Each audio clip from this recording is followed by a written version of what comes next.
bisa merawat pikiran dengan baik, maka hidup Anda pun akan penuh dengan keberuntungan.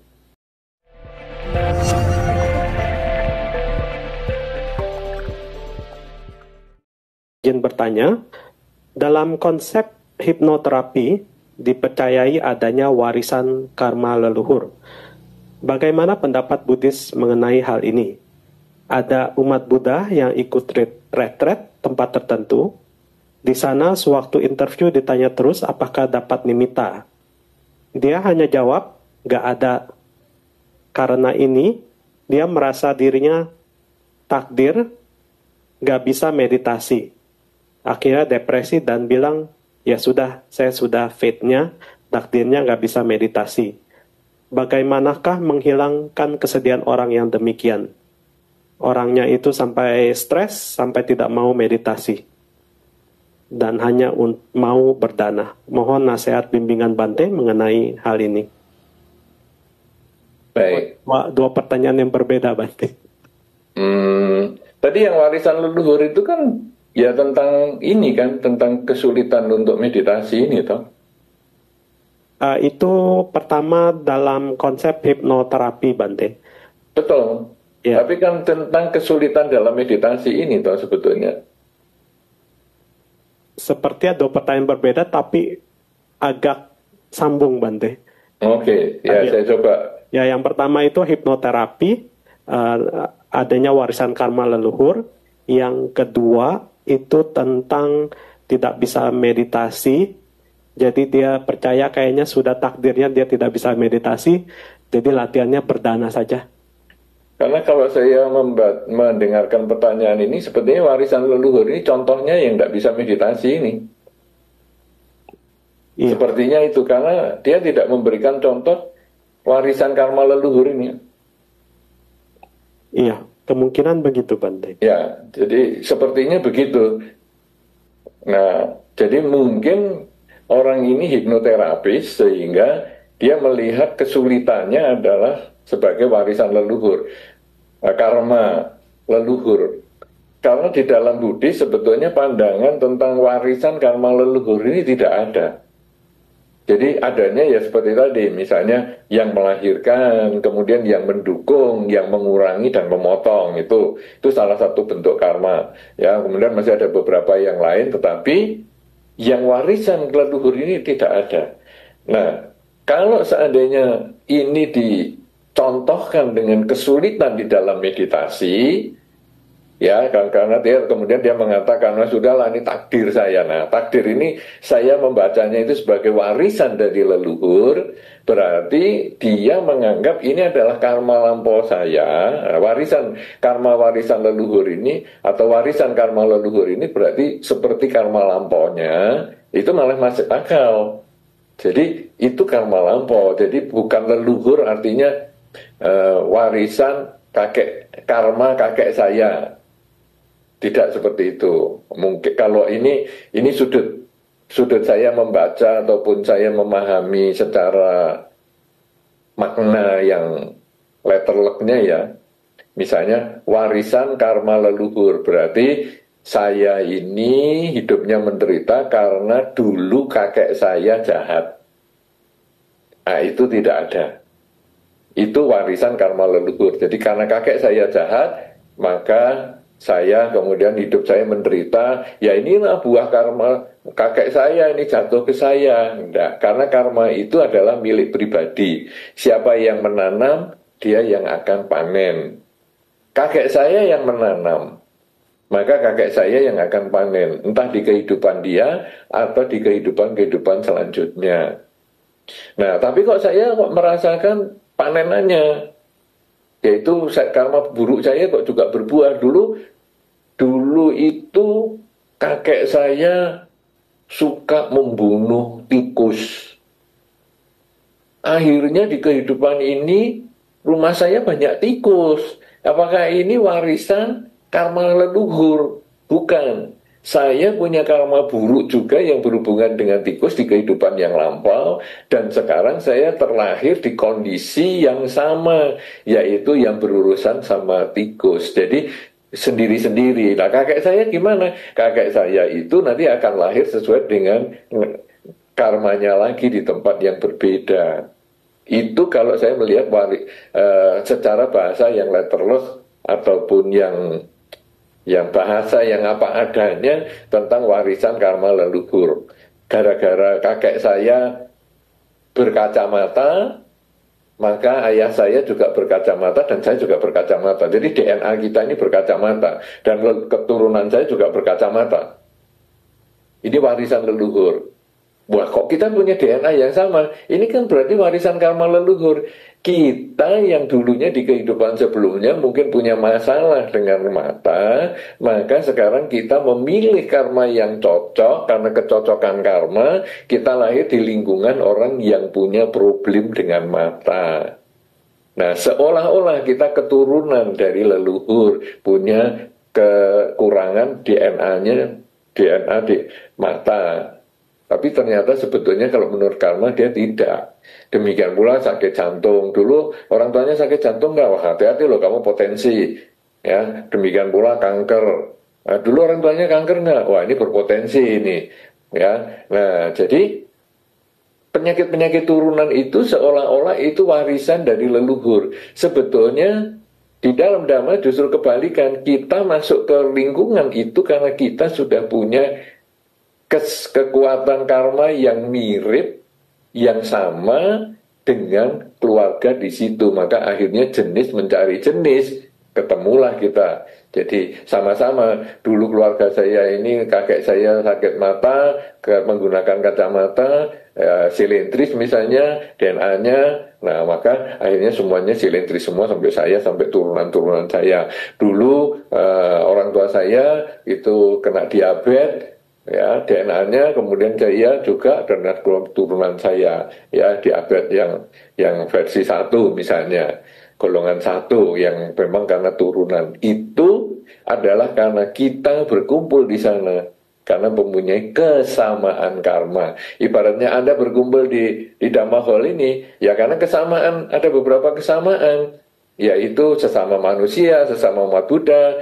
Tetapi nanti setelah acara ini selesai, Anda tidak akan kumpul lagi karena Anda pulang ke rumah masing-masing. Tadi sebelum datang juga Anda berangkat dari rumah yang berbeda-beda, dengan jalan yang berbeda-beda, dengan sarana transportasi yang berbeda-beda. Kemudian kumpul di satu tempat yang Dhamma Hall di Buddhist Fellowship ini. Kemudian nanti selesai acara, kita akan pulang semua masing-masing ke rumahnya sendiri. Jadi ini hanya kesamaan karma. Anda di Buddhist Fellowship ini, di Dhamma Hall-nya, itu hanya kesamaan karma. Itulah yang kemudian jadi lahir di keluarga tertentu. Itu menurut pandangan di Buddhis ya. Nah, kalau sekarang kemudian dalam meditasi misalnya, ada orang mengatakan, waduh sulit ya saya meditasi. Apakah ini juga warisan leluhur? Artinya leluhur ini sekarang dari karma saya di kehidupan sebelumnya saya tidak meditasi? Mungkin. Mungkin di kehidupan sebelumnya ini saya belum pernah meditasi. Maka di kehidupan ini sangat sulit sekali. Tapi tidak apa-apa. Karena di kehidupan ini saya menabung supaya di kehidupan selanjutnya saya masih punya kesempatan berlatih meditasi lagi, melanjutkan lagi. Nah, kalau orang ini kemudian sudahlah, tidak ada, bahasa sederhananya tidak ada mianya lah saya menjadi meditasi, sudah tidak ada nasibnya saya menjadi orang yang bisa meditasi, sudahlah saya banyak berdana sajalah. Dia keliru. Itu ibaratnya seperti orang sekolah. Kamu ini 2 tambah 5 saja kok nggak bisa-bisa sih. 2 tambah 5 masa nggak bisa? Dari kemarin belajar 2 tambah 5 nggak bisa. Iya, saya memang bodoh, sudahlah saya nggak bisa sekolah. Loh ya, kalau sudah nggak sekolah ya malah tambah bodoh dong. Justru sekolah itu supaya pinter, supaya nanti 2 tambah 5 itu langsung tahu jawabnya. Demikian pula dalam meditasi. Ketika kita nggak bisa meditasi, ya justru kita latihan. Di kehidupan ini kita nabung. Sebaliknya ada orang yang meditasi sebentar, dia dulunya bukan Buddhis, kemudian dia latihan sebentar, setengah jam pertama dia latihan, nggak pernah meditasi, loh kok langsung bisa? Wah, enak sekali ya. Nah, dia tabungannya sudah banyak. Di kehidupan-kehidupan sebelumnya dia sudah deposit demikian banyak, sehingga di kehidupan ini dia tinggal pencet keluar semua tabungannya. Dia langsung bisa meditasi dengan baik. Ingat, Pangeran Siddhartha bermeditasi mencapai kesucian itu karena tabungannya sudah banyak, yang disebut dengan paramita itu. Bawana paramitanya kan sempurna. Nah, kita mungkin baru mulai sekarang, sehingga hasilnya kita ini masih harus nabung lagi untuk beberapa kehidupan mendatang. Nah, jadi bagaimana nih menghilangkan kesedihan? Kita harus punya kata untung. Jadi untung masih di kehidupan ini sebagai manusia, kita mengenal Dhamma dan berlatih meditasi. Jangan sia-siakan. Gunakan waktu ketika hidup tidak pasti, kematian itu pasti, untuk berlatih meditasi semaksimal mungkin. Tapi aku nggak bisa itu belajar. Ya sudah belajar 15 tahun, baru 15 tahun, belum 17 tahun. Siapa tahu nanti tahun yang ketiga setelah hari ini bisa. Jadi kita terus latihan. Nah, nanti akhirnya bisa. Lah, teman saya itu kok bisa? Ya karena dia sudah nabung dari kehidupan sebelumnya. Anak saya kok juga bisa baru bayi? Ya karena dia sudah nabung di kehidupan sebelumnya. Kamu baru mulai nyicil, nabung sekarang. Kamu jangan iri sama orang yang punya account misalnya, loh kok dia punya 15 juta, aku kok dimasukkan setiap hari 100 ribu, kok baru dapatnya 5 juta. Ya karena tabungan kita baru mulai, dia sudah nabung lebih awal. Ya kita terus jangan, sudahlah kalau gitu aku nggak usah nabung, percuma, cuma dapat 5 juta misalnya, tiap hari 100 ribu. Ya selamanya nggak akan nambah. Nah dia kok enak? Ya karena dia selalu menabung. Ya jadi prinsipnya seperti itu, sehingga jangan kita kemudian mengatakan ya memang kamu nggak bisa, tapi justru nggak bisa nggak apa-apa. Kita coba lagi. Thomas Alva Edison itu loh, perlu 3.000 bahan material untuk membuat lampu pijar. Dan setelah 3.000, dia akhirnya mengatakan bahwa saya telah mengetahui ada 3.000 jenis logam yang tidak bisa menjadi penghantar cahaya, penghantar panas. Nah, jadi itu dia belajar sampai akhirnya dia bisa. Ya, begitu. Mudah-mudahan bagi si penanya bagusnya juga nanti menyebutkan kota ya. Jadi supaya bisa panitia tahu bahwa acara ini diikuti dari banyak tempat juga. Saya kira demikian, terima kasih. Silahkan, masih ada pertanyaan lain? Iya, baik, terima kasih Bante. Di Tamahol ada yang mau bertanya? Belum ya? Enggak. Ya, Bante, ada pertanyaan dari Tamahol, Bante. Dari Brother Richard. Selamat siang Bante, terima kasih atas dakwah di sana yang telah diberikan. Kalau tadi kita lihat kan Bante menyarankan kita lebih ke arah membenah diri untuk challenging the fate itu. Pertanyaan saya, ketika kita sudah membenah diri, kadang kan kita kan rasanya manusiawi, kita juga mau mengubah orang-orang di sekitar kita gitu Bante. Misalnya tadinya, kita tidak mengenal Dhamma, kita rasanya mau mengenakan Dhamma, mengajak berdana dan lain-lain untuk orang tua dan keluarga kita. Tapi di satu sisi kan kita melihat bahwa rasanya susah mengubah orang lain itu Bante. Jadi nasihat Bante seperti apa Bante?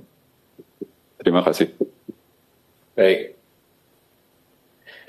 Memang benar kita harus mengubah diri. Itu betul ya. Jadi kita tidak bisa menggantungkan orang lain supaya kita nasibnya jadi baik. Tidak bisa. Kita harus memperbaiki diri, mengurangi kejahatan, menambah kebaikan, menyucikan pikiran. Baru kita bisa hidupnya bahagia.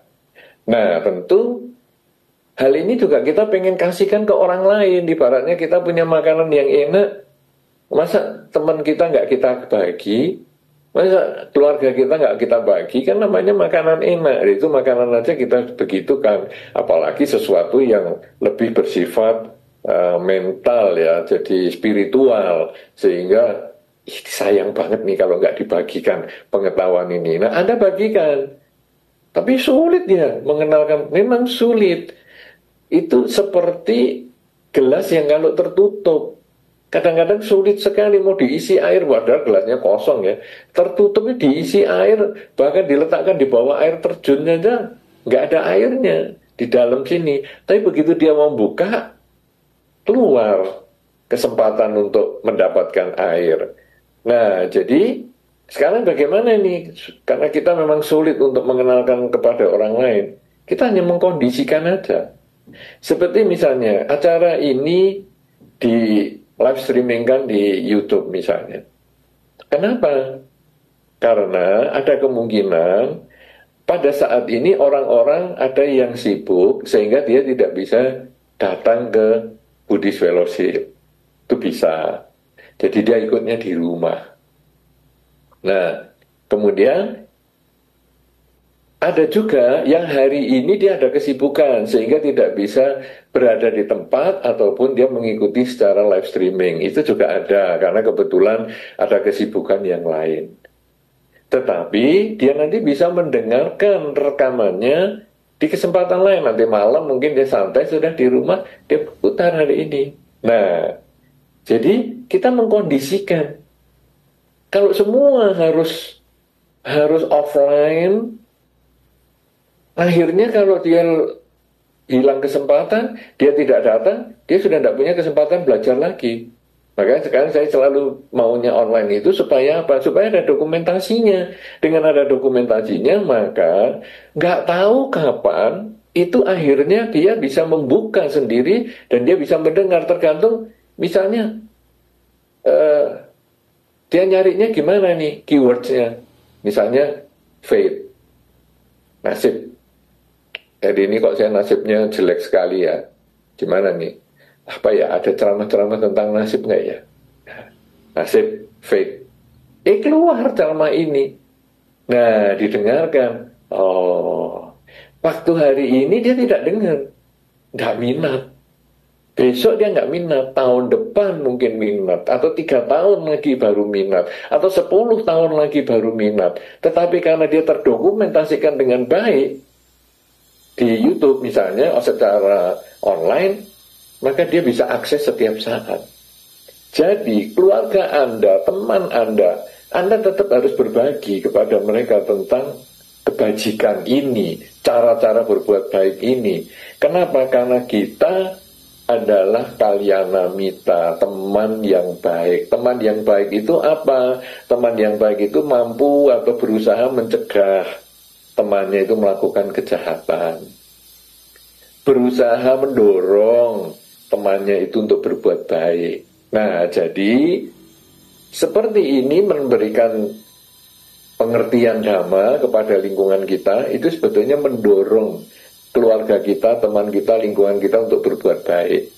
Tentu saja kita harus melihat juga orangnya ya. Jadi orang ini kebetulan memang simpati dengan Buddhis. Nah, Anda bisa mengatakan menurut Dhamma ya, kalau kita ini mau ngubah nasib atau mau challenge the fate itu, ya kita berusaha untuk berbuat baik. Karena kita harus perlu kurangi kejahatan, tambah kebaikan, sucikan pikiran. Itu kan seperti di buku Dhammapadala.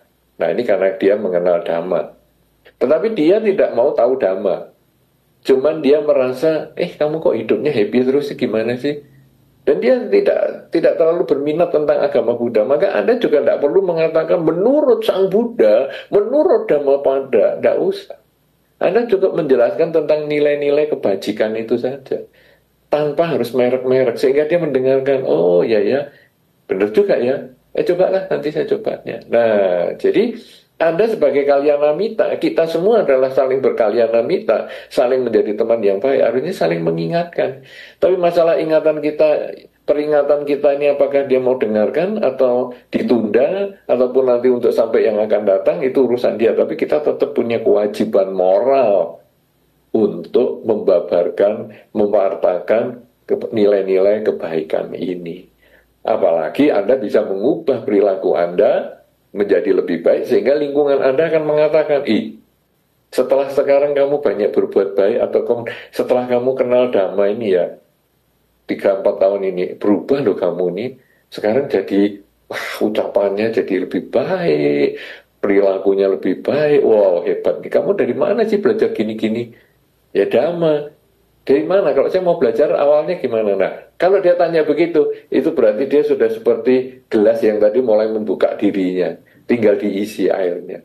Tapi kalau kita sendiri setelah kenal Dhamma, kelakuannya tambah jelek, maka orang akan mengatakan percumalah kamu aktif di wihara, apa gunanya kamu tambah jahat gitu, omonganmu tambah ndak karuan. Karena orang di luar itu dia tidak ikut puja bakti. Orang di luar tidak membaca buku-buku Dhamma. Orang di luar itu hanya melihat kelakuan kita itu bagaimana. Karena kelakuan kita mewakili ajaran Buddha itu sendiri. Kelakuan kita baik, maka orang luar akan berminat untuk bertanya kepada kita, apa sih yang membuat kamu jadi baik? Dulu kamu emosional kayak gitu ya, sekarang kok jadi baik? Apa sih yang penyebabnya? Nah, kenapa? Karena kita sudah berubah. Nah, orang luar hanya lihat kita, kemudian, kamu kok jahat banget nih, apa nih? Kamu ini ikut agama apa tuh? Kita bisa malu loh kalau kita dari awalnya sudah dikatakan, kamu kok kelakuannya kayak gitu sih, jahat banget. Kamu agamanya apa? Kita malu pasti. Karena kita tadi tahu kan, kalau mau berbuat jahat, kita mesti noleh kanan kiri dulu. Takut orang lain tahu. Wah, ini kok kejahatan kok jadi dikaitkan sama agama. Kita langsung ngomong, jangan kaitkan agama. Ini berbuat jahat itu ya urusan saya pribadi. Tapi orang melihat kita ini mewakili agama tertentu. Sebaliknya, kalau sekarang orang melihat, kamu jadi baik nih, gimana? 3 tahun yang lalu kamu tidak sebaik ini loh. Oh, soalnya setelah saya ikut agama Buddha itu saya berusaha lebih baik lagi. Oh, agama Buddha. Nah, mereka nggak belajar, mereka nggak ngikut, mereka nggak nonton YouTube dan lain sebagainya, tapi mereka melihat kita ini sebagai wakil agama Buddha. Jadi begitu kita dengan bangga mengatakan, karena ini kan kebajikan ya, beda sama tadi yang kejahatan, kita malu ngomong agama Buddha. Saya cuma simpatisan aja, saya bukan Buddhis misalnya. Saya hanya setahun bisa cuma sekali kok ke wihara, malu. Tapi kalau yang tentang kebajikan, kok kamu bisa berubah jadi baik? Ajaran apa? Oh, aku agama Buddha, makanya aku diajari yang baik. Jadi kita bangga, karena ini kebajikan. Nah, makanya walaupun sulit mengubah orang, mungkin kita tidak bisa mengubah si A. Tapi karena kita sering ngomong, mungkin teman-teman di sekitar si A itu yang akan mengingatkan, kamu ingat gak dulu dia itu ngomong begini-gini. Oh ya, benar juga tuh, benar juga bahwa kalau ngubah nasib tuh mestinya gini. Akhirnya dia juga pelan-pelan dia bisa berubah. Karena bagi kita umat Buddha, jumlah umat itu bukan yang harus kita urus.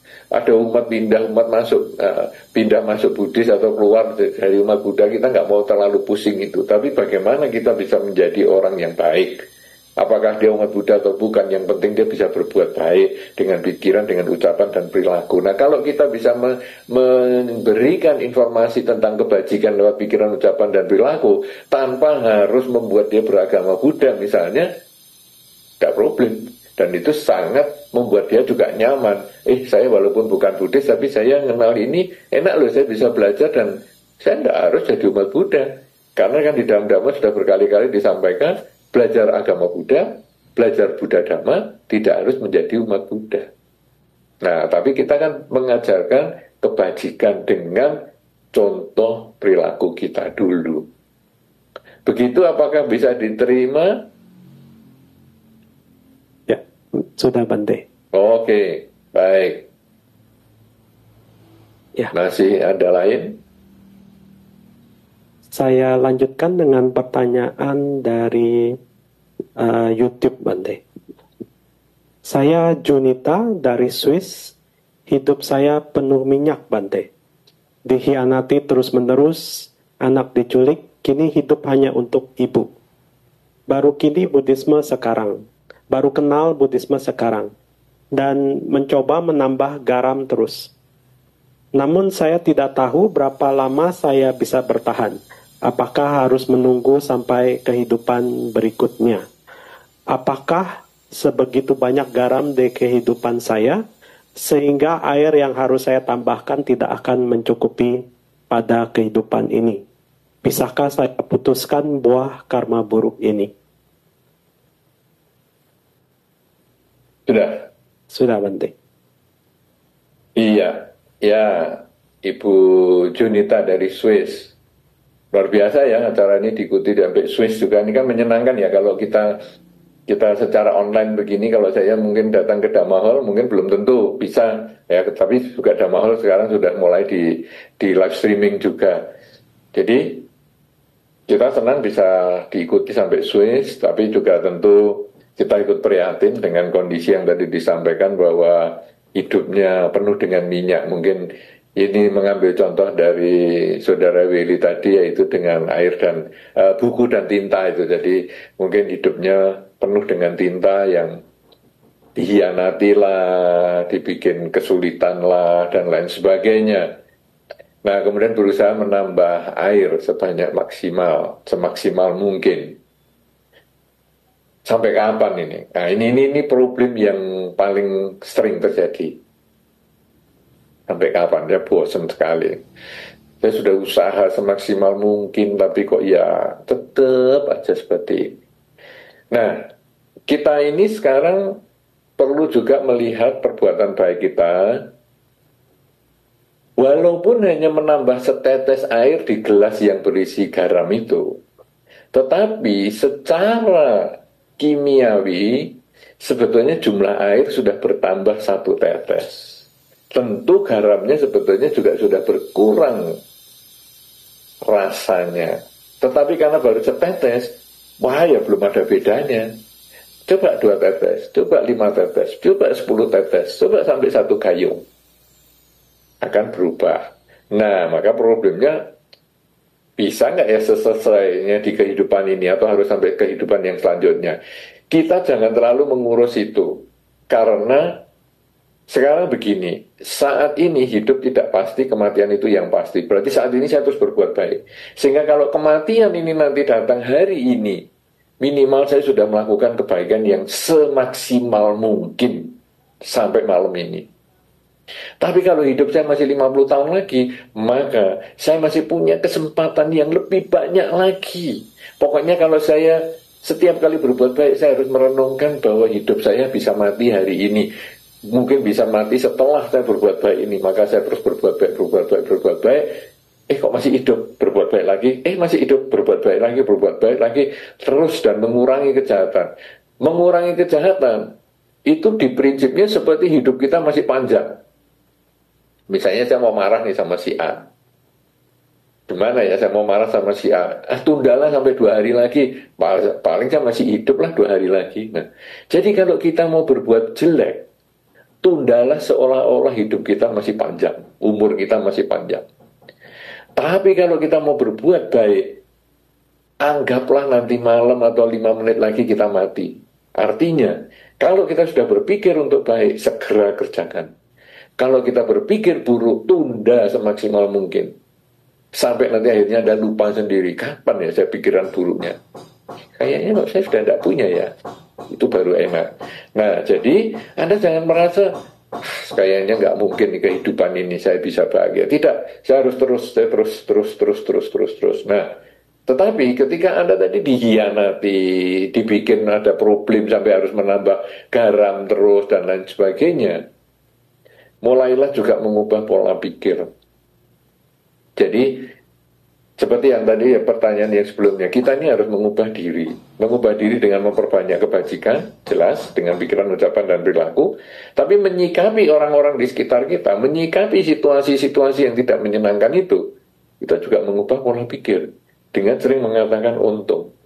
Tadi Anda sebetulnya sudah sepintas mengatakan untung, saya sudah kenal agama Buddha sekarang.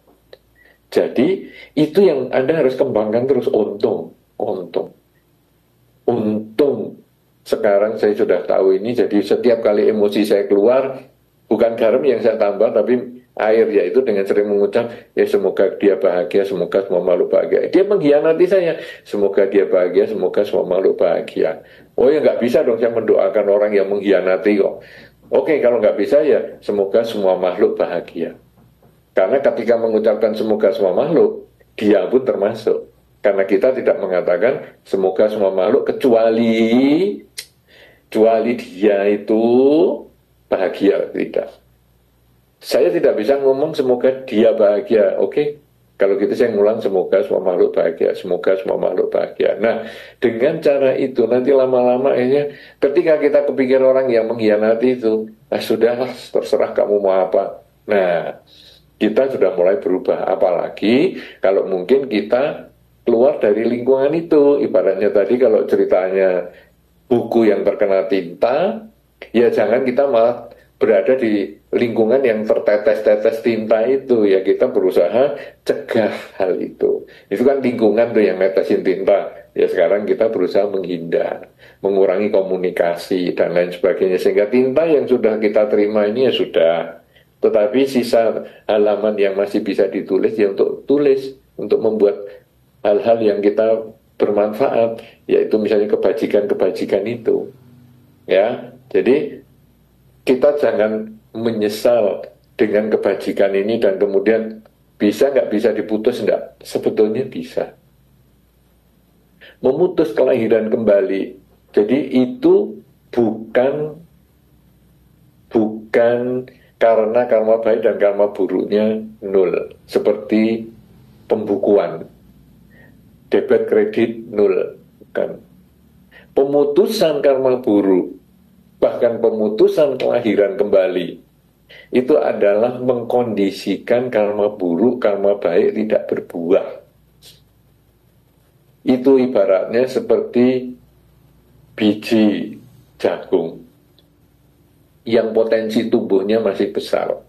Kita letakkan di tanah, dia pasti tumbuh. Dalam seminggu diletakkan di tempat yang lembab, dia pasti tumbuh.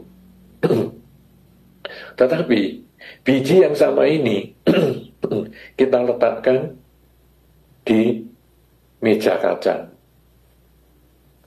Karena medianya tidak mendukung, maka biji jagung yang potensi tumbuhnya ini maksimal, dia nggak bisa hidup. Inilah prinsip pencapaian kesucian, pemutusan karma. Apa itu? Yaitu menyadari hidup adalah saat ini. Tadi kita pernah hidup, tapi sudah nggak hidup, jadikan masa lalu sebagai pelajaran. Yang baik tingkatkan saat ini, yang buruk perbaiki saat ini. Nanti akan hidup, tapi belum tentu hidup. Jadikan tujuan hidup ini yang baik kita mulai sekarang, yang buruk kita hindari mulai sekarang. Jadi saat ini untuk memperbaiki masa lalu, untuk membangun masa depan.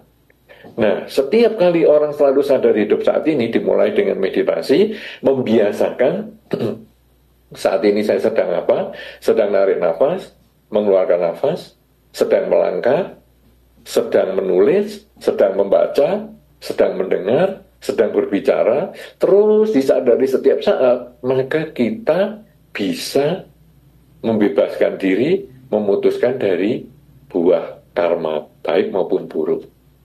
Kalau sudah begitu, hidup menjadi lebih tenang, seimbang. Ya, tapi kalau memutuskan buah karma buruk adalah dengan punya pikiran untung. Jadi, tadi saya ambilkan contoh, rugi 5 juta pun, itu kan buah karma buruk. Untung ya, cuma 5 juta, ruginya itu tidak 7 juta. Nah, itu kalau kita contohkan dengan uang itu menjadi lebih mudah untuk dibayangkan. Karena ini nanti di semua sisi. Misalnya sakit. Wah, sakitnya buah karma buruk. Untung loh, saya sakit dikala saya masih umur segini. Sehingga saya masih bisa cari obat di beberapa tempat. Atau untung ya, saya sakit seperti ini di zaman ini. Coba kalau mungkin 5 tahun yang lalu, sistem pengobatannya belum ketemu tuh. Wah, berat banget nih. Jadi tetap ada untungnya.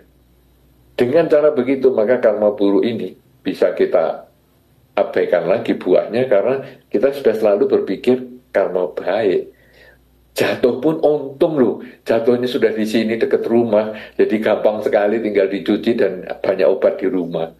Untung juga ada di sini. Jatuhnya dekat rumah sakit, jadi saya langsung pergi ke rumah sakit. Setiap kali hidup ini ada untungnya. Itulah kebahagiaan, tidak punya karma buruk lagi. Ya, begitu ya. Jadi buah karma buruk bisa diputuskan kalau Anda sering mengucap kalimat untung di dalam posisi pengalaman hidup, apapun juga.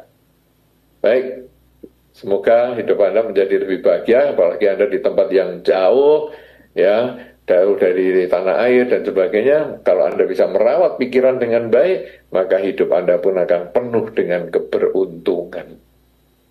Saya kira demikian.